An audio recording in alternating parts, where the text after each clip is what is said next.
Turkey is the most loyal ally that ISIS has. Turkey has developed a war trade with ISIS that's very important to them. You can see from the map here, ISIS, the main supply line for ISIS comes through a gap in the Turkish-Syrian border, and it goes directly to Raqqa and then on into Iraq. Recently, the Russians attacked the oil supply for the first time. Now, the United States has allegedly been involved in a coalition. Most of the coalition members have not dropped a bomb in 3 months, but somehow we failed to target this tremendous stream of oil tankers, and in a single day, the Russians destroyed 500 oil tankers. Some say as high as 1,000, but whatever it is, it's definitely in the hundreds, and it has very much angered the Turks because the Turks have made an enormous profit, apparently 50% profit on each shipment of oil, and as they draw stolen oil from the Syrians, then diesel and gasoline flow to the ISIS forces in Raqqa, which is the capital of ISIS, and go on into Iraq. So that is their supply line. Now, if you notice the green portion here, this is the Turkish-Syrian border, and the area in green is the area that was occupied by the Kurds. Now, you recall the very heroic battle at Kobani that really inspired the whole world. Everybody was cheering, "Come on, Kurds, let's go." Well, the Kurds not only won the Battle of Kobani, but they spread beyond there, and they began to seal the border with Turkey.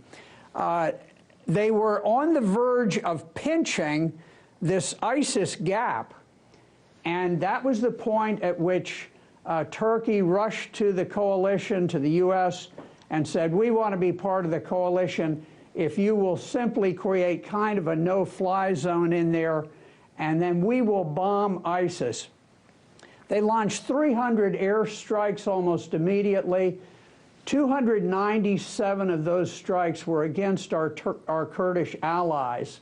So what they have done is secured this area for ISIS so that the ISIS supplies can continue to flow. Now, not only do they get oil, yes, go ahead. Real quick I wanted to ask about the downing of the Russian jet by the Turks. Where does that come into play? You've got plenty of, obviously, yes, plenty of military background in this and strategy, et cetera. Let's talk about the downing of the Russian jet by the Turks and why. Sure.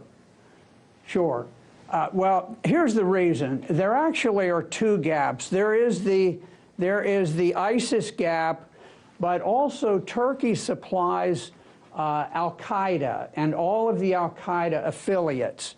And I could go through all the names, but just suffice it to say they all are affiliated with Al-Qaeda. The area where the jet went down was this tiny finger of land.